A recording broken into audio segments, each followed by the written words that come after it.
My dear friends and professionalists, I am Uday Singh Advocate speaking. ನೀವೆಲ್ಲರೂ ಸಹ ನನ್ನ channel ಅನ್ನು ನೋಡ್ತಾ ಇದ್ದೀರಿ ಅಂತ ನಾನು ಅಂದ್ಕೊಂಡಿದ್ದೀನಿ. ಲೈಕ್ ಮಾಡಿ, ಶೇರ್ ಮಾಡಿ, ಕಮೆಂಟ್ ಮಾಡಿ ಮತ್ತು ನನ್ನ ಚಾನೆಲ್ಗೆ ಯಾರ್ಯಾರು ಸಬ್ಸ್ಕ್ರೈಬ್ ಆಗಿಲ್ಲ ದಯವಿಟ್ಟು ಎಲ್ಲರೂ ಸಬ್ಸ್ಕ್ರೈಬ್ ಆಗಬೇಕಂತ ಕೇಳ್ಕೊಳ್ತಾ ಇವತ್ತಿನ ಒಂದು ವಿಡಿಯೋದಲ್ಲಿ ಇನ್ನೊಂದು ಹೊಸ ವಿಷಯವನ್ನು ತೆಗೆದುಕೊಂಡು ನಾನು ನಿಮ್ಮ ಮುಂದೆ ಬಂದಿದ್ದೀನಿ.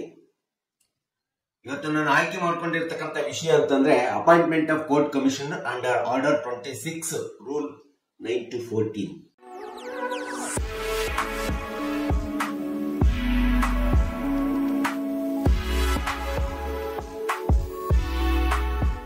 ಈ ಸಿಪಿಸಿ 1908 ಒಳಗಡೆ ಆರ್ಡರ್ 26 ರೂಲ್ 9ರಿಂದ 14ರಲ್ಲಿ ನ್ಯಾಯಾಲಯ ಹೇಗೆ ಕೋರ್ಟ್ ಕಮಿಷನರ್ ಅನ್ನು ಆಯ್ಕೆ ಮಾಡ್ತದೆ, ಯಾಕೆ ಆಯ್ಕೆ ಮಾಡ್ತದೆ, ಅವರ ಒಂದು ಕಾರ್ಯಗಳೇನು, ಕರ್ತವ್ಯಗಳೇನು ಮತ್ತು ಅದರ ಕೋರ್ಟ್ ಕಮಿಷನರ್ ಅನ್ನು ಆಯ್ಕೆ ಮಾಡತಕ್ಕಂತ ನಿಯಮಗಳೇನು ಎಂಬುದರ ಬಗ್ಗೆ ಈ ವಿಡಿಯೋದಲ್ಲಿ ಒಂದಿಷ್ಟು ತಿಳಿಸಲಿಕ್ಕೆ ನಾನು ಇಷ್ಟಪಡ್ತಾ ಇದ್ದೇನೆ. ಯಾವುದೇ ಒಂದು ಸಿವಿಲ್ ವ್ಯಾಜ್ಯಗಳಲ್ಲಿ ಮಾನ್ಯ ನ್ಯಾಯಾಲಯ ಸಂದರ್ಭ ಬಂದಾಗ ಈ ಒಂದು ಸಿಪಿಸಿ 1908 ಆರ್ಡರ್ 26 ರೂಲ್ 9ರಿಂದ 14 ಒಳಗಡೆ ಬರುವಂತ ಎಲ್ಲಾ ಒಂದು ನಿಯಮಗಳಲ್ಲಿ ಈ ಕೋರ್ಟ್ ಕಮಿಷನರ್ ಅನ್ನು ಆಯ್ಕೆ ಮಾಡಿಕೊಳ್ಳಿಕ್ಕೆ ಒಂದು ಅವಕಾಶವನ್ನು ಮಾಡಿಕೊಟ್ಟಿದೆ ಮಾನ್ಯ ನ್ಯಾಯಾಲಯ. ಈ ಒಂದು ಸಿವಿಲ್ ದಾವೆಗಳಂತಂದ್ರೆ ಹಲವಾರು ವಿಧವಾದಂತಹ ಸಿವಿಲ್ ದಾವೆಗಳಿರ್ತವೆ. ಅದು ಪ್ರಾಪರ್ಟಿ ಡಿಸ್ಪ್ಯೂಟ್ಸ್ ಇರ್ಬೋದು, ಪಾರ್ಟಿಷನ್ ಡಿಸ್ಪ್ಯೂಟ್ಸ್ ಇರ್ಬೋದು, ರೆಂಟ್ ಕಲೆಕ್ಷನ್ ಮಾಡತಕ್ಕಂತ ರೆಂಟ್ ಕಂಟ್ರೋಲ್ ಆಕ್ಟ್ ಡಿಸ್ಪ್ಯೂಟ್ಸ್ ಇರ್ಬೋದು, ಅಥವಾ ಇನ್ಯಾವುದೇ ಇಂಟೆಲೆಕ್ಚುಯಲ್ ಪ್ರಾಪರ್ಟಿ ಡಿಸ್ಪ್ಯೂಟ್ಸ್ ಗಳಿರ್ಬೋದು. ಈ ರೀತಿ ಹಲವಾರು ವಿಧವಾದಂತಹ ಸಿವಿಲ್ ದಾವೆಗಳಲ್ಲಿ ಬರುವಂತಹ ವ್ಯಾಜ್ಯಗಳಿಗೆ ಸಂಬಂಧಪಟ್ಟಂತೆ ಕೆಲವೊಂದು ಸಂದರ್ಭದಲ್ಲಿ ದಾವೆಗಳ ವಾಸ್ತವಾಂಶವನ್ನ ಅರ್ಥಕೊಳ್ಳಿಕ್ಕೆ ಮತ್ತು ದಾವೆಗಳು ಜಟಿಲತೆ ಅಂತೇಳಿ ಕಂಡು ಬಂದಂತಹ ಸಂದರ್ಭದಲ್ಲಿ ಈ ಎಲ್ಲ ದಾವೆಗಳ ಒಂದು ನ್ಯಾಯೋಚಿತವಾದಂತಹ ಒಂದು ತೀರ್ಮಾನವನ್ನು ಕೊಡಲಿಕ್ಕೆ ಮಾನ್ಯ ನ್ಯಾಯಾಲಯ ಕೋರ್ಟ್ ಕಮಿಷನರ್ ಅಂತೇಳಿ ನೇಮಕಾತಿ ಮಾಡ್ತದೆ.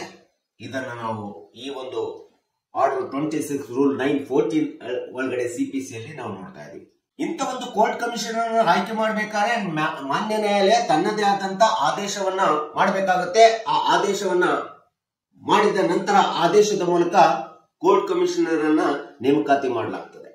ಇಂಥ ಒಂದು ಯಾವುದೇ ಒಂದು ಸಿವಿಲ್ ದಾವೆಗಳಲ್ಲಿ ಅದು ಪಾರ್ಟಿಷನ್ ಶೂಟ್ ಇರ್ಬೋದು, ಇನ್ಯಾವುದೇ ದಾವೆ ಇರ್ಬೋದು, ಒಂದು ವ್ಯಾಜ್ಯ ಅಥವಾ ಒಂದು ಮೊಕದ್ದಮೆ ತುಂಬಾ ಜಟಿಲತೆಯಿಂದ ಇದೆ, ಅದನ್ನ ಸಮಸ್ಯೆಯನ್ನ ಕಾನೂನುಬದ್ಧವಾಗಿ ನ್ಯಾಯವನ್ನ ಪಕ್ಷಕಾರರಿಗೆ ಕೊಡಬೇಕಂತೇಳಿ ಒಂದು ಕಂಡು ಬಂದಂತ ಸಂದರ್ಭದೊಳಗಡೆ ಆ ಮೊಕದ್ದಮೆ ನಿರ್ವಹಣೆ ಮಾಡತಕ್ಕಂಥ ವಾದಿ ಇರ್ಬೋದು, ಪ್ರತಿವಾದಿಗಳಿರ್ಬೋದು, ಅದು ವಾದಿ ಕಡೆ ಕಮಿಷನರ್ ಅಪಾಯಿಂಟ್ಮೆಂಟ್ ಮಾಡೋ ಪೊಸಿಷನ್ ಬರ್ಬೋದು, ಪ್ರತಿವಾದಿ ಕಡೆ ಬರ್ಬೋದು. ಈಗ ವಾದಿ ಅಥವಾ ಪ್ರತಿವಾದಿ ಕಡೆ ವಕೀಲರಿಗೆ ಯಾರಿಗೆ ಒಂದು ಸಂದರ್ಭದೊಳಗಡೆ ಕಮಿಷನರ್ ಅನ್ನ ಅಪಾಯಿಂಟ್ ಮಾಡಬೇಕು, ಕೋರ್ಟ್ ಕಮಿಷನರ್ ಅಪಾಯಿಂಟ್ ಮಾಡೋದರ ಮೂಲಕ ಒಂದು ಮೊಕದ್ದಮೆ ವಾಸ್ತವಾಂಶವನ್ನು ತಿಳ್ಕೊಂಡ್ಬಿಟ್ಟು ನಾವು ಇದಕ್ಕೆ ಸರಿಯಾದ ರೀತಿ ಅಂತ ನ್ಯಾಯದಾನವನ್ನ ಮಾಡಲಿಕ್ಕೆ ಸಾಧ್ಯ ಅಂತೇಳಿ ನ್ಯಾಯಾಲಯದ ಗಮನಕ್ಕೆ ಬಂದಂತ ಸಂದರ್ಭದಲ್ಲಿ ವಾದಿ ಮತ್ತು ಪ್ರತಿವಾದಿ ಯಾವುದೇ ವಕೀಲರು ಸೂಚಿಸಿದಂತ ಸಂದರ್ಭದಲ್ಲಿ ಇಂಥ ಒಂದು ಕೋರ್ಟ್ ಕಮಿಷನರ್ ಅನ್ನ ನೇಮಕಾತಿ ಮಾಡತಕ್ಕಂಥದ್ದು ಇವತ್ತು ನ್ಯಾಯಾಂಗದ ಪ್ರಕ್ರಿಯೆಯಲ್ಲಿ ಒಂದು ಅತಿ ಪ್ರಮುಖವಾದಂತಹ ಕಟ್ಟ ಅಂತೇಳಿ ನಾವು ಹೇಳಬೇಕಾಗುತ್ತೆ. ಇಂಥ ಒಂದು ಸಂದರ್ಭಗಳಲ್ಲಿ ಮಾತ್ರ ಕಮಿಷನರ್ ಅನ್ನು ನ್ಯಾಯಾಲಯ ನೇಮಕ ಮಾಡುತ್ತದೆ. ಇಂಥ ಒಂದು ಕೋರ್ಟ್ ಕಮಿಷನರ್ ನಲ್ಲಿ ಬಹಳಷ್ಟು ಒಂದು ಪ್ರಮುಖವಾದಂತಹ ವಿಧವಾದಂತಹ ಕೋರ್ಟ್ ಕಮಿಷನರ್ ಗಳನ್ನ ನಾವು ನೇಮಕಾತಿ ಮಾಡತಕ್ಕಂಥದ್ದು ನಾವು ನೋಡ್ತಾ ಇದ್ದೇವೆ. ಅದರಲ್ಲಿ ಲೋಕಲ್ ಕಮಿಷನರ್ ಅಂತೇಳಿ ಹೇಳ್ತೀವಿ. ಸ್ಥಳೀಯವಾಗಿ ಕಮಿಷನರ್ ಅನ್ನ ನೇಮಕ ಮಾಡ್ತದೆ ನ್ಯಾಯಾಲಯ.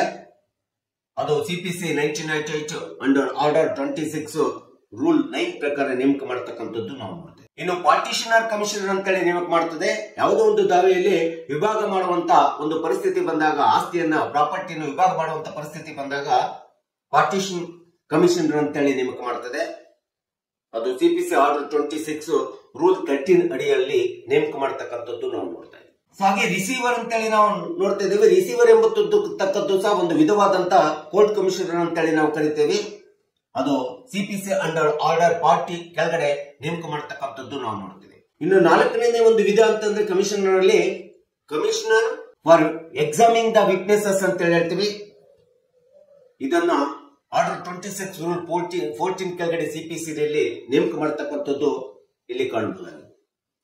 ಈ ರೀತಿ 4 ವಿಧವಾದಂತ ಕಮಿಷನರ್ಸ್ ಗಳನ್ನ ಕೋರ್ಟ್ ಯಾವುದೇ ಒಂದು ಸಿವಿಲ್ ವ್ಯಾಜ್ಯದೊಳಗಡೆ ಅದರ ವಾಸ್ತವಾಂಶವನ್ನ ಫ್ಯಾಕ್ಟ್ ಅನ್ನ ಕಂಡುಹಿಡಿಕೊಳ್ಳಿಕ್ಕೆ ಅಥವಾ ಪ್ರಾಕ್ಟಿಕಲ್ ಆಗಿ ಏನಾಗಿದೆ, ಮುಕದ್ದಮೆ ದಾವೆ ಏನಾಗಿದೆ ಅಂತ ತಿಳ್ಕೊಳ್ಳಿಕ್ಕೆ ಈ ರೀತಿ 4 ವಿಧವಾದ ರೀತಿಯಲ್ಲಿರ್ತಕ್ಕಂಥ ಕೋರ್ಟ್ ಕಮಿಷನರ್ಗಳನ್ನ ಆಯ್ಕೆ ಮಾಡತಕ್ಕಂಥದ್ದು ನಾವು ಪ್ರತಿಯೊಂದು ನ್ಯಾಯಾಂಗದ ಕಾರ್ಯವ್ಯಾಪ್ತಿ ಒಳಗಡೆ ನಾವು ನೋಡ್ತಾ ಇದೀವಿ, ಅಥವಾ ನ್ಯಾಯಾಲಯದ ವ್ಯಾಪ್ತಿ ಒಳಗಡೆ ನೋಡ್ತಕ್ಕಂಥದ್ದು ನಾವು ಕಾಣಬಹುದು. ಸೊ ಇಂಥ ಒಂದು ಕೋರ್ಟ್ ಕಮಿಷನರ್ಗಳನ್ನ ನೇಮಕಾತಿ ಮಾಡ್ಕೋಬೇಕಾದ್ರೆ ಅದಕ್ಕೆ ತನ್ನದೇ ಆದಂತ ಒಂದು ಪ್ರಕ್ರಿಯೆ ಪ್ರೊಸೆಸ್ ಇದೆ ನ್ಯಾಯಾಲಯದ ಒಳಗಡೆ. ಯಾವೊಂದು ಮುಕದ್ದಮೆ ಒಳಗಡೆ ವಾದಿಗೆ ಕೋರ್ಟ್ ಕಮಿಷನರ್ ಅಪಾಯಿಂಟ್ಮೆಂಟ್ ಮಾಡಿಕೊಂಡು ನಾನು ಒಂದು ಮುಕದ್ದಮೆಯನ್ನು ನಿರ್ವಹಣೆ ಮಾಡಬೇಕಾಗುತ್ತೆ ಎಂಬತಕ್ಕಂಥ ಪರಿಸ್ಥಿತಿ ಬಂದಂತ ಸಂದರ್ಭದಲ್ಲಿ, ಅಥವಾ ಪ್ರತಿವಾದಿಗೆ ಈ ಒಂದು ಕೋರ್ಟ್ ಕಮಿಷನರ್ ನೇಮಕಾತಿ ಅವಶ್ಯಕತೆ ಇದೆ ಅಂತೇಳಿ ಕಂಡು ಬಂದಂತ ಸಂದರ್ಭದಲ್ಲಿ ವಾದಿ ವಕೀಲರಾಗ್ಲಿ ಪ್ರತಿವಾದಿ ವಕೀಲರಾಗ್ಲಿ ಇಂಥ ಒಂದು ಪರಿಸ್ಥಿತಿ ಬಂದಂತ ಸಂದರ್ಭದೊಳಗಡೆ ಅವರು ಒಂದು ಐಎ ಅನ್ನು ಹಾಕೋಬೇಕಾಗುತ್ತೆ, ಇಂಟರ್ಲೊಕೇಟರಿ ಅಪ್ಲಿಕೇಶನ್ ಅನ್ನು ಹಾಕೋಬೇಕಾಗುತ್ತೆ, ಅರ್ಜಿಯನ್ನ ಮೂವ್ ಮಾಡಬೇಕಾಗುತ್ತೆ ನ್ಯಾಯಾಲಯದ ಮುಂದೆ, ನ್ಯಾಯಾಧೀಶರ ಮುಂದೆ. ಆ ರೀತಿಯಾದಂತ ಐಎ ಇಂಟರ್ಲೊಕೇಟರಿ ಅಪ್ಲಿಕೇಶನ್ ಹಾಕೊಂಡಂತ ಸಂದರ್ಭದಲ್ಲಿ, ಆ ಒಂದು ಹಾಕಿಕೊಂಡಂತ ಸಂದರ್ಭದಲ್ಲಿ ಮಾನ್ಯ ನ್ಯಾಯಾಲಯ ಆ ಒಂದು ಐಎಗೆ ಅವರ ಒಂದು ಮನವಿಗೆ, ಆ ಒಂದು ಅರ್ಜಿಯ ಮನವಿಗೆ ಮಾನ್ಯ ನ್ಯಾಯಾಲಯ ಆದೇಶವನ್ನು ಹೊರಡಿಸಬೇಕಾಗುತ್ತೆ. ಅಪಾಯಿಂಟ್ಮೆಂಟ್ ಆಫ್ ಕಮಿಷನರ್ ಅಪಾಯಿಂಟೆಡ್ ಅಂತ ಹೇಳ್ಬಿಟ್ಟು ಆದೇಶವನ್ನು ಹೊರಡಿಸಬೇಕಾಗುತ್ತೆ. ಆ ಆದೇಶ ಹೊರಡಿಸಿದ ನಂತರದಲ್ಲಿ ನಾವು ಕಮಿಷನರ್ ಯಾವ ವಕೀಲರು ಯಾರಿಗೆ ಸೂಚಿಸ್ತಾರೋ ಅವರನ್ನು ನಾವು ಕೋರ್ಟ್ ಕಮಿಷನರ್ ಅಂತೇಳಿ ಮಾನ್ಯ ನ್ಯಾಯಾಲಯ ಆದೇಶ ಹೊರಡಿಸಿ ನೇಮಕಾತಿ ಆದೇಶವನ್ನು ಕೊಡ್ತಕ್ಕಂಥದ್ದು ನಾವಿಲ್ಲಿ ನೋಡ್ತಾ ಇದ್ದೀವಿ. ಈ ರೀತಿ ಕೋರ್ಟ್ ಕಮಿಷನರ್ ಆಯ್ಕೆ ಆದ ನಂತರ ಪಕ್ಷಕಾರರಿಗೆ ಕೋರ್ಟ್ ಕಮಿಷನರ್ ಆಯ್ಕೆ ಮಾಡಲಾಗಿದೆ, ನಿಮ್ಮ ಮುಕದ್ದಮೆ ಬಗ್ಗೆ ಸಂಪೂರ್ಣವಾದಂತ ವಾಸ್ತವಾಂಶವನ್ನು ಅಧ್ಯಯನ ಮಾಡಿ ಅದರ ವರದಿಯನ್ನು ತಯಾರು ಮಾಡಲಿಕ್ಕೆ ಕೋರ್ಟ್ ಕಮಿಷನರ್ ಆಯ್ಕೆ ಮಾಡಲಾಗಿದೆ ಎಂಬತಕ್ಕಂಥ ಮನವಿಯನ್ನ, ಆ ಒಂದು ಆದೇಶದ ಇದನ್ನ ಮತ್ತು ಕಮಿಷನರ್ ಯಾರು ಆಯ್ಕೆ ಆಗಿದ್ದಾರೆ ಎಂಬತಕ್ಕಂಥದ್ದನ್ನ ಸಂಬಂಧಪಟ್ಟಂತ ವಾದಿ ಅಥವಾ ಪ್ರತಿವಾದಿ ಆಗಿರ್ತಕ್ಕಂಥ ಪಕ್ಷಕಾರರಿಗೆ ನೋಟಿಸ್ ಅನ್ನು ಕಳಿಸಿಕೊಡಲಾಗ್ತದೆ. ಈ ರೀತಿ ನೋಟಿಸ್ ಹೋಗಿ ಬಂದ ನಂತರ ಆಯ್ಕೆ ಆದಂತ ಕೋರ್ಟ್ ಕಮಿಷನರ್ ಅವರು ಈ ಒಂದು ಮಾನ್ಯ ನ್ಯಾಯಾಲಯದ ಆದೇಶದ ಪ್ರಕಾರ ಸಂಬಂಧಪಟ್ಟಂತ ಮುಕದ್ದಮೆಗೆ, ಯಾವುದೇ ಸಿವಿಲ್ ಮುಕದ್ದಮೆಗೆ, ಆ ಮುಕದ್ದಮೆಯ ಸತ್ಯಾಂಶಗಳನ್ನ, ವಾಸ್ತವಾಂಶಗಳನ್ನ ಮತ್ತು ಪ್ರಾಯೋಗಿಕವಾಗಿ ಅಧ್ಯಯನ ಮಾಡಿ ಆ ಮುಕದ್ದಮೆಯಲ್ಲಿ ಇರ್ತಕ್ಕಂಥ ವಾಸ್ತವಾಂಶಗಳನ್ನ ಮತ್ತು ಜಟಿಲ ಅಂಶಗಳನ್ನ, ಏನು ವಾಸ್ತವಾಂಶಗಳು ಇದಾವೆ ಎಂಬತಕ್ಕಂಥದ್ದನ್ನ ಸಂಪೂರ್ಣವಾಗಿ ಅಧ್ಯಯನ ಮಾಡಿ ವರದಿಯನ್ನು ಕೊಡಬೇಕಾಗುತ್ತೆ. ಅದನ್ನ ನಾವು ಕೋರ್ಟ್ ಕಮಿಷನರ್ ವರದಿ ಅಂತೇಳಿ ನಾವು ಕರೀತಾ ಇದ್ದೀವಿ. ಸೊ ಇಂಥ ಒಂದು ಕೋರ್ಟ್ ಕಮಿಷನರ್ ನೇಮಕಾತಿ ಮಾಡಬೇಕಾದ್ರೆ ಸರ್ಟೆನ್ ಗ್ರೌಂಡ್ಸ್ ಗಳು ತುಂಬಾ ಅವಶ್ಯಕತೆ ಇರ್ತದೆ. ಆ ಗ್ರೌಂಡ್ಸ್ ಆಧಾರವನ್ನು ಅನುಸರಿಸಿ ಯಾವುದೇ ಒಂದು ನ್ಯಾಯಾಲಯ ಸಿವಿಲ್ ದಾವೆ ಒಳಗಡೆ ಕೋರ್ಟ್ ಕಮಿಷನರ್ ನೇಮಿಸಬೇಕಾಗುತ್ತೆ. ಅದಕ್ಕೆ ರೀಸನ್ಸ್ ಆಫ್ ಗ್ರೌಂಡ್ಸ್ ತುಂಬಾ ಅವಶ್ಯಕತೆ ಇರ್ತದೆ. ಅಂತ ಒಂದು ಕಾರಣಗಳಿಂದ ಕೂಡಿರ್ತಕ್ಕಂಥ ಗ್ರೌಂಡ್ಸ್ ಅನ್ನ ನಾವು ನೋಡ್ತಾ ಹೋದ್ರೆ ಕೋರ್ಟ್ ಕಮಿಷನರ್ ಆಯ್ಕೆ ಮಾಡ್ಲಿಕ್ಕೆ ಅಥವಾ ನೇಮಕಾತಿ ಮಾಡ್ಲಿಕ್ಕೆ ಇರ್ತಕ್ಕಂಥ ಮೊಟ್ಟ ಮೊದಲನೇ ಗ್ರೌಂಡ್ ಅಂತಂದ್ರೆ ದಾವೆ ತುಂಬಾ ಕಾಂಪ್ಲೆಕ್ಸಿಟಿ ಆಗಿರ್ಬೇಕು. ಕಾಂಪ್ಲೆಕ್ಸಿಟಿ ಅಂತಂದ್ರೆ ಒಂದು ಜಟಿಲತೆಯಿಂದ ಕೂಡಿರ್ಬೇಕು. ದಾವೆ ಕೆಲವೊಂದು ಇಶ್ಯೂಸ್ ಗಳಿಂದ ಕೂಡಿರ್ತಕ್ಕಂಥದ್ದಾಗಿರ್ಬೇಕು. ಆ ಒಂದು ಜಟಿಲತೆ ಸಮಸ್ಯೆನ ಬಗೆಹರಿಸಲಿಕ್ಕೆ ಬರೀ ನ್ಯಾಯಾಲಯದ ನ್ಯಾಯಾಧೀಶರು ಅಥವಾ ಕಾನೂನಿನ ವ್ಯಾಪ್ತಿ ಒಳಗಡೆ ಬಗೆಹರಿಸಲಿಕ್ಕೆ ಸಾಧ್ಯ ಆಗುದಿಲ್ಲ. ಅಥವಾ ವಾಸ್ತವಾಂಶ ಏನಿದೆ ಎಂಬ ದಾವೆ, ವಾಸ್ತವಾಂಶ ಏನಿದೆ, ಪ್ರಾಯೋಗಿಕತೆಯಲ್ಲಿ ವಾಸ್ತವಾಂಶ ಏನು ಜಟಿಲತೆಯಿಂದ ಕೂಡಿದೆ ಎಂಬತಕ್ಕಂಥದ್ದನ್ನ ನಾವು ಕೋರ್ಟ್ ಕಮಿಷನರ್ ಮೂಲಕ ಅಧ್ಯಯನ ಮಾಡಿಸಿ ಅದರ ವರದಿ ಆಧಾರವನ್ನು ಅನುಸರಿಸಿ ದಾವೆಗೆ ನ್ಯಾಯವನ್ನು ಕೊಡುವಂತ ಪರಿಸ್ಥಿತಿ ಬಂದಂತ ಸಂದರ್ಭದಲ್ಲಿ ಮಾತ್ರ, ಇಂಥ ಒಂದು ಗ್ರೌಂಡ್ಸ್ ಬಂದಂತ ಸಂದರ್ಭದಲ್ಲಿ ಕೋರ್ಟ್ ಕಮಿಷನರ್ ನೇಮಕಾತಿ ಮಾಡ್ತದೆ. It is one of the most important ground ಅಂತ ಹೇಳ್ಬೋದು. ಇನ್ನು need for the expert opinion ಅಂತ ಬರ್ತದೆ. ಇದು ಎರಡನೇ ಒಂದು ಗ್ರೌಂಡ್ ಒಬ್ಬ ಕೋರ್ಟ್ ಕಮಿಷನರ್ ನೇಮಕಾತಿ ಮಾಡ್ಲಿಕ್ಕೆ ನ್ಯಾಯಾಲಯ. ನೀಡ್ ಫಾರ್ ಎಕ್ಸ್ಪರ್ಟ್ ಒಪಿನಿಯನ್ ಅಂತಂದ್ರೆ ಒಂದು ಸಿವಿಲ್ ದಾವೆ ತುಂಬಾ ಜಟಿಲತೆಯಿಂದ ಇದೆ ಮತ್ತು ಅದು ಒಂದು ಎಕ್ಸ್ಪರ್ಟ್ ಕಾನೂನಿನಲ್ಲಿ ಅಥವಾ ಇಂಥ ಒಂದು ಮುಕದ್ದಮೆಗಳ ಬಗ್ಗೆ ಅನುಭವಿಕವಾದಂತ ಅಭಿಪ್ರಾಯ ಅವಶ್ಯಕತೆ ಇದೆ. ಅನುಭವ ಇರುವಂತವರಿಂದ ಅಭಿಪ್ರಾಯ ಪಡ್ಕೊಂಡು ಈ ಮುಕದ್ದಮೆಗೆ ನಾವು ನ್ಯಾಯವನ್ನು ಕೊಡಬೇಕಾಗುತ್ತೆ ಎಂಬತಕ್ಕಂಥದ್ದು ವಕೀಲರಿಗೆ, ವಾದಿ ವಕೀಲರಿಗಿರ್ಬೋದು, ಪ್ರತಿವಾದಿ ವಕೀಲರಿಗಿರ್ಬೋದು ಅಥವಾ ನ್ಯಾಯಾಲಯದ ಗಮನಕ್ಕೆ ಬಂದಿರಬೇಕು. ತುಂಬಾ ಅನುಭವಿಕವಾಗಿರ್ತಕ್ಕಂಥವರ ಒಂದು ಅಭಿಪ್ರಾಯ, ಸಲಹೆ, ಸೂಚನೆ ತೆಗೆದುಕೊಂಡು ನಾವು ಈ ಮುಕದ್ದಮೆಯನ್ನು ಅಂತಿಮವಾಗಿ ನ್ಯಾಯ ನಿರ್ಣಯವನ್ನು ಕೊಡಬೇಕಾಗುತ್ತೆ ಎಂಬತಕ್ಕಂಥದ್ದು ಅಂಶ ಕಂಡು ಬಂದಾಗ, ಈ ಒಂದು ಗ್ರೌಂಡ್ಸ್ ಕಂಡು ಬಂದಾಗ ಸಹ ಕೋರ್ಟ್ ಕಮಿಷನರ್ ನ್ಯಾಯಾಲಯ ನೇಮಕಾತಿ ಮಾಡ್ತದೆ. ಇನ್ನು ಮೂರನೇ ಒಂದು ಗ್ರೌಂಡ್ಸ್ ಅಂತಂದ್ರೆ ಯಾವುದೇ ಒಂದು ಸಿವಿಲ್ ದಾವೆ it is very difficult to conduct the trial ಅಂತೇಳಿ ಕಂಡು ಬಂದಾಗ, ಯಾವುದೋ ಒಂದು ಸಿವಿಲ್ ದಾವೆಯ ವಿಚಾರಣೆಯನ್ನ ಪ್ರಾರಂಭ ಮಾಡತಕ್ಕಂಥದ್ದು, ವಿಚಾರಣೆಯನ್ನು ನಡೆಸಿ ಅದಕ್ಕೆ ನ್ಯಾಯ ನಿರ್ಣಯ ಕೊಡ್ತಕ್ಕಂಥದ್ದು ತುಂಬಾ ಕಷ್ಟಕರವಾಗಿದೆ, ತುಂಬಾ ರಿಜಿಡಿಟಿ ಆಗಿದೆ. ಅದು ಸರಳವಾಗಿ ನಾವು ಕಾನೂನಿನ ವ್ಯಾಪ್ತಿಯೊಳಗಡೆ ಸರಳವಾಗಿ ನ್ಯಾಯ ವಿಚಾರಣೆಯನ್ನು ಮಾಡಿಬಿಟ್ಟು ನ್ಯಾಯ ನಿರ್ಣಯವನ್ನು ಮಾಡ್ಲಿಕ್ಕೆ ಆಗ್ತಾ ಇಲ್ಲ ಎಂಬತಕ್ಕಂತ ಒಂದು ಡಿಫಿಕಲ್ಟೀಸ್, ರಿಜಿಡಿಟಿ ಯಾವುದೇ ಒಂದು ಸಿವಿಲ್ ದಾವೆಯಲ್ಲಿ ಕಂಡು ಬಂದಂತ ಸಂದರ್ಭದಲ್ಲೂ ಸಹ ಕೋರ್ಟ್ ಕಮಿಷನರ್ ಅನ್ನು ನೇಮಕಾತಿ ಮಾಡುವಂತ ಪರಿಸ್ಥಿತಿ ನಿರ್ಮಾಣ ಆಗಲಿಕ್ಕೆ ಇದು ಒಂದು ಅತಿ ಪ್ರಮುಖವಾದಂತಹ ಗ್ರೌಂಡ್ ಅಂತೇಳಿ ನಾವು ಹೇಳ್ಬೇಕಾಗುತ್ತೆ. ಇನ್ನು 4ನೇದಂತಂದ್ರೆ ಅರ್ಜೆನ್ಸಿ. ತುಂಬಾ ತುರ್ತುವಾಗಿ ನಾವು ಒಂದು ದಾವೆಯನ್ನ ವಿಚಾರಣೆ ಮಾಡಬೇಕಾಗಿ ಬಂದಿದೆ. ತುಂಬಾ ಅರ್ಜೆಂಟ್ ಆಗಿ ಒಂದು ದಾವೆಯನ್ನ ನಾವು ವಿಚಾರಣೆಗೆ ತೆಗೆದುಕೊಳ್ಬೇಕಾಗಿದೆ, ವಿಚಾರಣೆ ಮಾಡಬೇಕಾಗಿದೆ.